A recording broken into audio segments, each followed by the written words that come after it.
DHA Karachi और DHA city Karachi. जी हाँ, यहाँ मैं बात कर रहा हूँ नया डीएचए और पुराना डीएचए, इन दोनों में क्या फ़र्क है और मलिर एक्सप्रेसवे बनने से इन दोनों में क्या फ़ायदा होने वाला है। तो आज की इस वीडियो में हम लोग बात करेंगे, वीडियो एंड तक देखिएगा।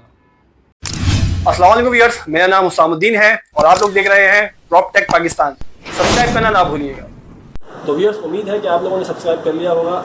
आज की इस वीडियो में मैं बात करने जा रहा हूँ डीएचए कराची, जो कि किसी भी किस्म के तारुफ पे डिपेंड नहीं करता, और डीएचए सिटी कराची के हवाले से बात करूँगा, जो कि M9 मोटरवे पर मौजूद है। और इसके दरमियान मलिर एक्सप्रेसवे के हवाले से हम लोग बात करेंगे कि इन दोनों प्रोजेक्ट्स को मिलाने में मलिर एक्सप्रेसवे का क्या किरदार है और इससे क्या फ़ायदा है और क्या नुकसान होने जा रहा है। तो सबसे पहले मैं आप लोगों को बताऊँ कि डीएचए कराची जो कि इसकी हिस्ट्री है वो 1950 में as a cooperative housing society जो है वो आर्मी पर्सनल्स के लिए बनाई गई थी। और इसका जो इफ्तिताह था वो किया था हाजी मोहम्मद सिद्दीक साहब ने, जो कि रियर एडमिरल थे। शुरुआत के अंदर ये 36 एकड़ ज़मीन के ऊपर जो है ये प्रोजेक्ट शुरू किया गया था आर्मी पर्सनल्स के लिए। और इसके बाद ज़ियाउल हक साहब ने जो है वो नोटिफिकेशन जारी किया और इस पर अमल दरामद कराने के लिए कि इसको एक कोऑपरेटिव हाउसिंग सोसाइटी के हटा के इसको एक अथॉरिटी बना दी जाए, जो कि पूरे शहर और मुल्क में कुछ ऐसी सोसाइटीज़ बनाए जो कि सिक्योर हों और अच्छी जनरेटीज़ के लिए जो है उसका क़याम हो सके। उस ऑर्डर को प्रोग्रेस कराने के लिए डीएचए में जो है वो काफ़ी काम किया गया और 1981 के अंदर इस पर अमल दरामद कर लिया गया। इसकी अगर हम लोग बात करते हैं तो 8000 एकड़ पर अब ये मौजूद है टोटल, जिसमें डीएचए फ़ेज़ 1 से लेके फ़ेज़ 8 तक जितनी भी ज़मीन है वो सारी की सारी जो है वो डीएचए अथॉरिटीज़ के अंदर आती है।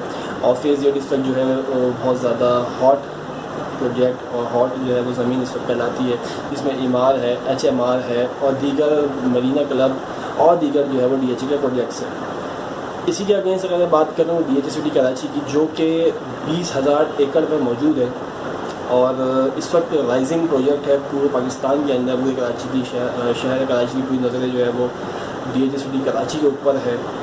इसकी अगर हम कंपैरिजन की बात करते हैं तो कंपैरिजन के अंदर सामने बहरिया टाउन भी है, जो बहुत बड़ा कंप्यूटर था, लेकिन अब जो है वो बहरिया टाउन की इस वक्त समझ लें कि जो कश्ती है वो डूबती हुई नज़र आ रही है। मज़ीद अगर हम लोग इसकी बात कर लेते हैं, अगर डीएचए सिटी कराची जो है वो डीएचए कराची को मिलाने की जो एक प्रोजेक्ट है जिसे वो मलिर एक्सप्रेसवे है, उस पर अगर हम लोग बात करते हैं, उसके जो अब नाम रख दिया गया है वो है शहीद जुल्फ़िकार अली भुट्टो एक्सप्रेसवे।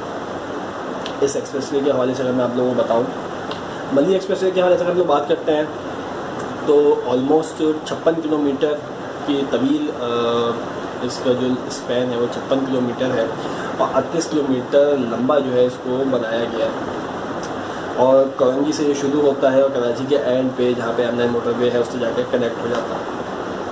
इसके 3 लेन्स हैं और इसका बनाने का मकसद है कि 2.5 से 3 घंटे के सफ़र को आधे से पौन घंटे के सफ़र तक, यानी कि 2 घंटे के सफ़र को जो कि 150 मिनट से हटा के 30 मिनट तक उसको लाने की कोशिश की गई है।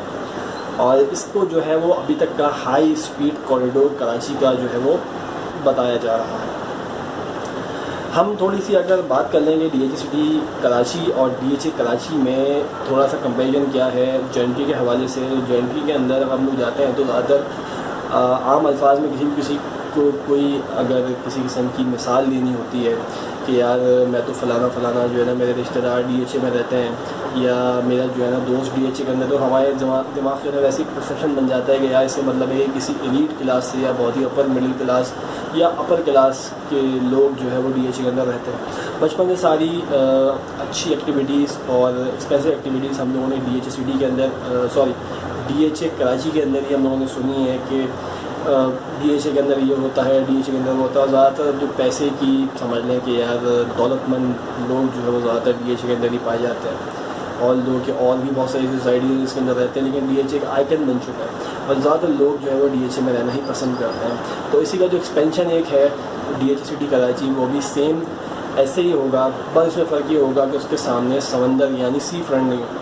लेकिन उसकी भी कमी को पूरा करने के लिए डीएचए सिटी कराची वालों ने एक जो प्रोजेक्ट अभी आप लोगों ने सुना हुआ, एक सुमैल साहब उन्होंने एक नया प्रोजेक्ट लॉन्च किया है मेरे ख़्याल से ABS बिल्डर उनका नाम है उनकी कंपनी का, कि उन्होंने जो है वो हाई राइज बिल्डिंग, पाकिस्तान की टॉलेस्ट बिल्डिंग जो है वो बुर्ज काइद, उसको जो है उन्होंने वहाँ पे अभी इनॉग्रेट किया है। उस पर काफ़ी काम भी चल रहा है और 110 जो है वो फ्लोर्स की बिल्डिंग बन रही है वहाँ पर। लेकिन क्या है, यहाँ पे आप लोगों की मैं राय जानना चाहता हूँ कि आप लोगों की क्या राय है कि क्या DHA city Karachi, DHA Karachi या हम कह लें कि ओल्ड DHA को बीट कर पाएगा?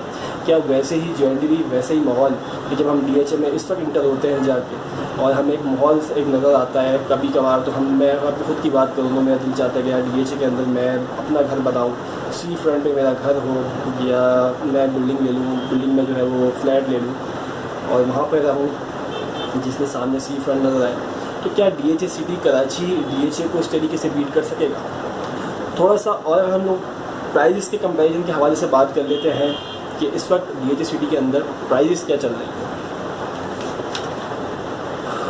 अगर हम लोग DHA कराची यानी ओल्ड DHA की बात करते हैं तो उसके अंदर फेज़ 8 के अंदर इस वक्त जो 500 गज़ की कीमत चल रही है वो तकरीबन 9 करोड़ रुपये से स्टार्ट है। ऑलमोस्ट आगे तक जितनी कीमती ज़मीन है, जितनी कीमती लोकेशन है, उसके ऊपर जाकर ऐड होती है।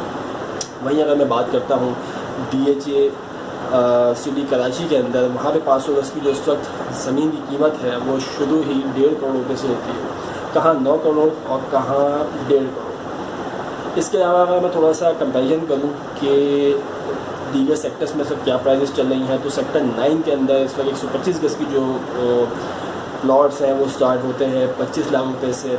सेक्टर 6 की अगर बात करूँ तो 28 लाख रुपए से, और सेक्टर 14B की बात करूँ तो 29 से 35 लाख रुपए तक की इसकी जो है वो शुरुआत होती है। मज़ीद अगर इसके अंदर मैं थोड़ी सी अगर बात आप लोगों को बताऊँ कि सेक्टर 6 के अंदर अगर 125 गज़ की हम लोग बात करते हैं तो उसकी भी तकरीबन यही प्राइजेस हैं, ऑलमोस्ट 35-40 लाख रुपये से स्टार्ट है।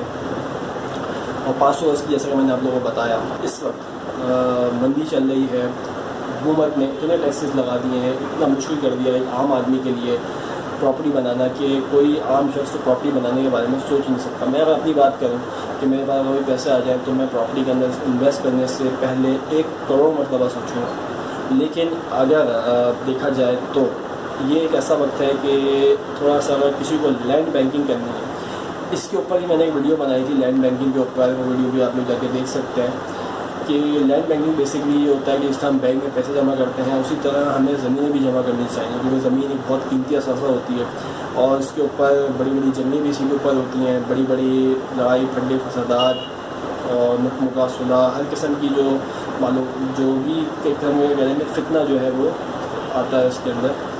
तो ज़मीन को भी हम लोगों को थोड़ा सा कंसीडर करना चाहिए।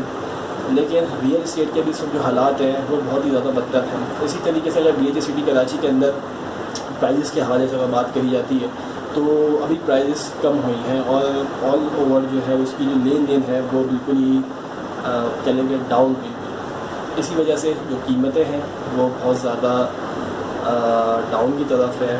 लेकिन DHA सिटी कराची एक ऐसा भी सब प्रोजेक्ट है जो कि राइजिंग प्रोजेक्ट है एज़ कम्पेयर टू बहिया town, as compare to commander city, as compare to XYZ कोई भी प्रोजेक्ट कराची के अंदर मौजूद है।